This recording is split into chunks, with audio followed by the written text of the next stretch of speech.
Hello and welcome to my channel. My name is Rowan, the Lyranwitch. Today I'm doing a different type of video. Don't worry, we will still be doing lots of tarot on this channel, but right now we're taking a walk and talking about portals.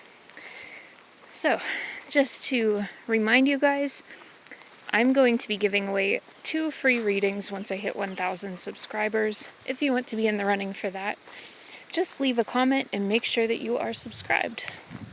With that being said, let's hop into the message today. We're going to be talking, like I said, a little bit about portals, about the Dragon Kingdom, and about Cernunnos, as usual. So, when it comes to portals, there's actually 3 different types. And whenever you're doing any kind of grid work, it's really important to not only know the difference, but know where they're healthy to be for the land, and for yourself and your animals, and where they're unhealthy and need to either be closed or have some work done on them, some energy work. The 3 types of portals are as follows. The first type is passable by interdimensional beings that are very low vibrational. These are, like, some people call them demonic energies, some people call them archonic. Oh, there's a deer. Hello, Cernunnos. Thank you. The baby!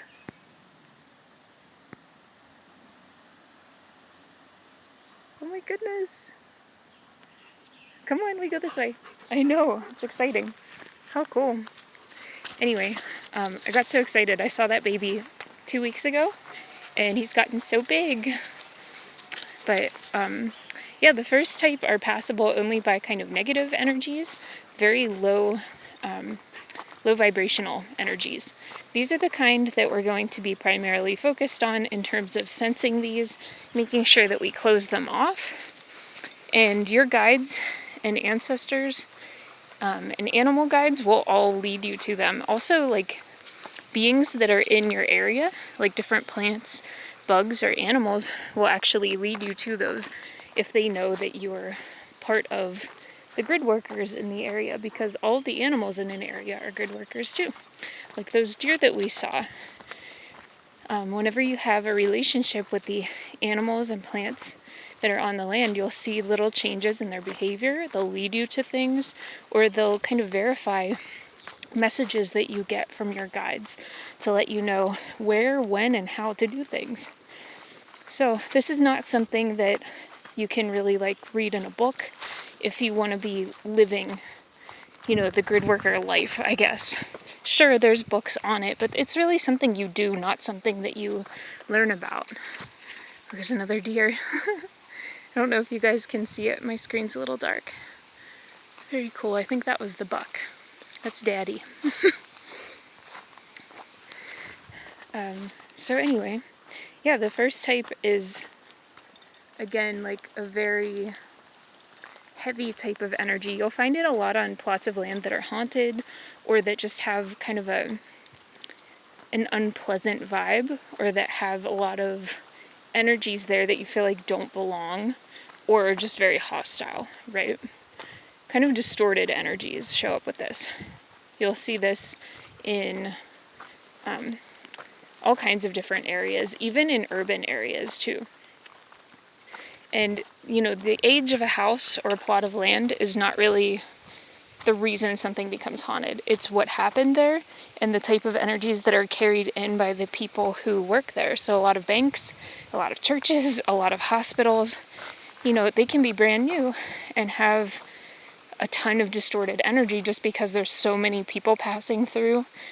There's so much trauma happening as well.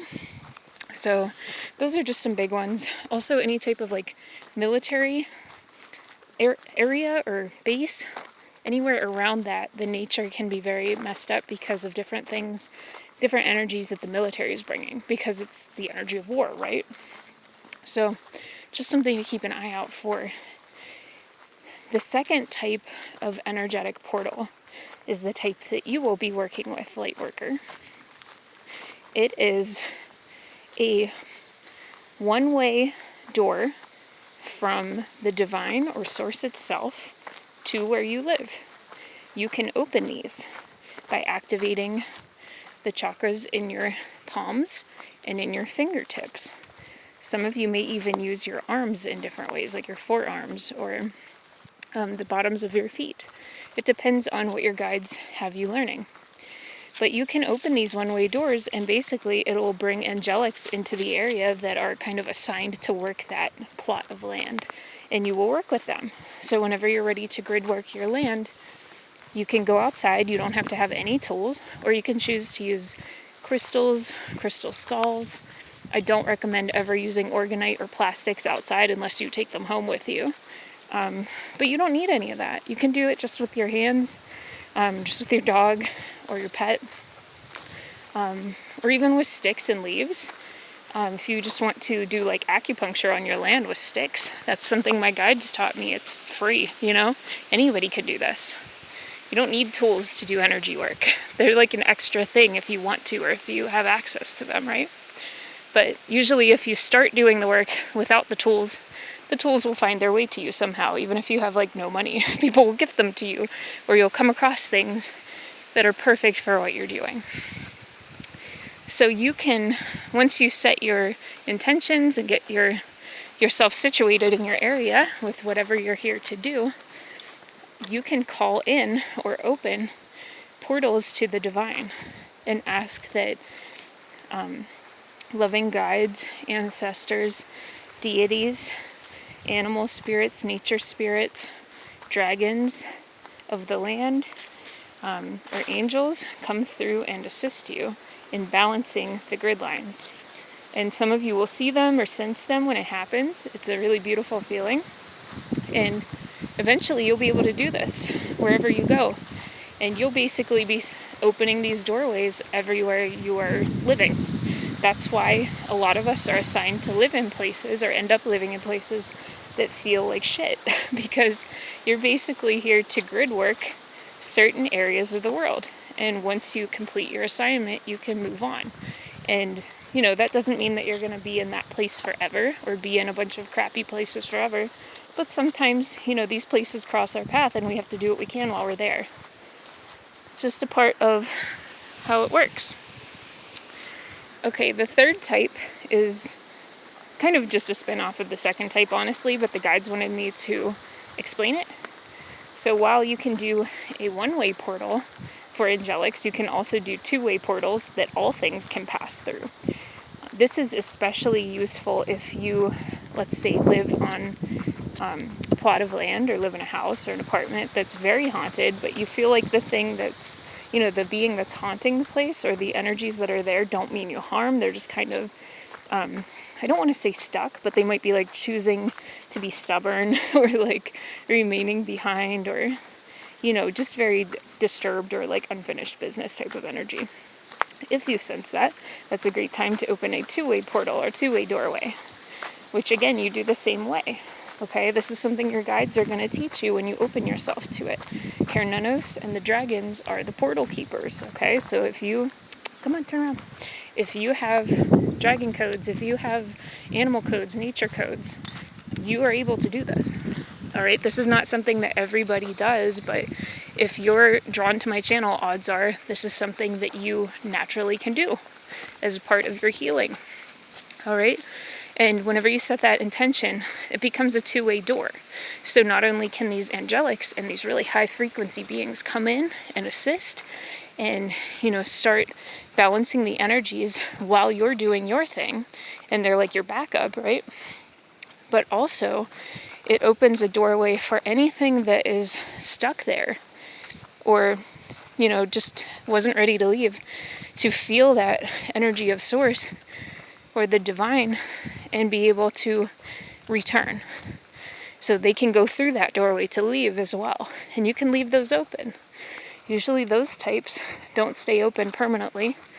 The only type of portal that usually stays open permanently are the one-way doors from spirit, from the angels themselves, or the dragons themselves, or whoever. Those type don't really have an expiration date, because they're natural to this planet. They're natural to all planets, really. And you're like restoring them.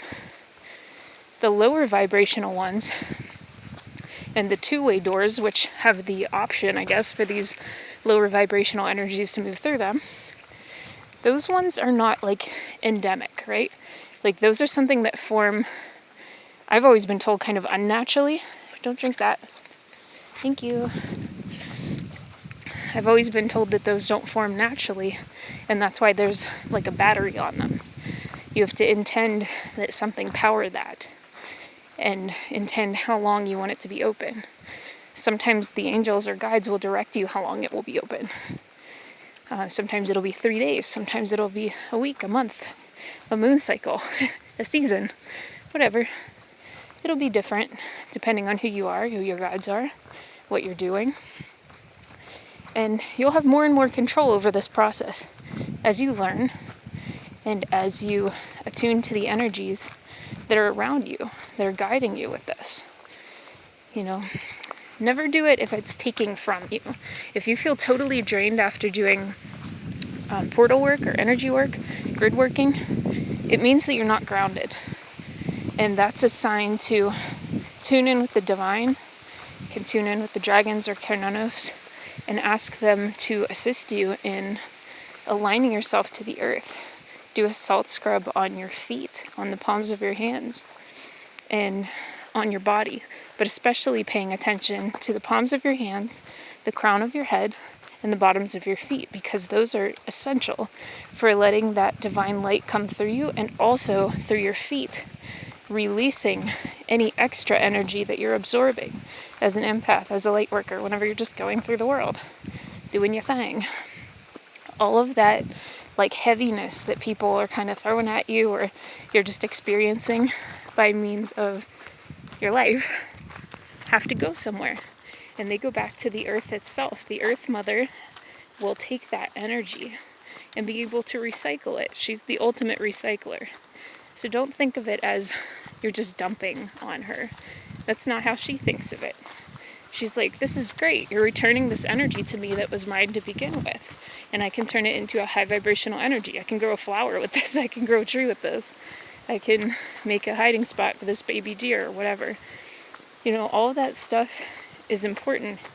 And the more that you tap into it, I guarantee that you're going to feel a reciprocal energy from the land, from the animals, from your guides, you know, wherever it is you live, whether you're in the middle of a city, whether you're in the middle of nowhere like me, or somewhere in between, like you're going to feel a reciprocal energy that balances and guides you once you start this practice.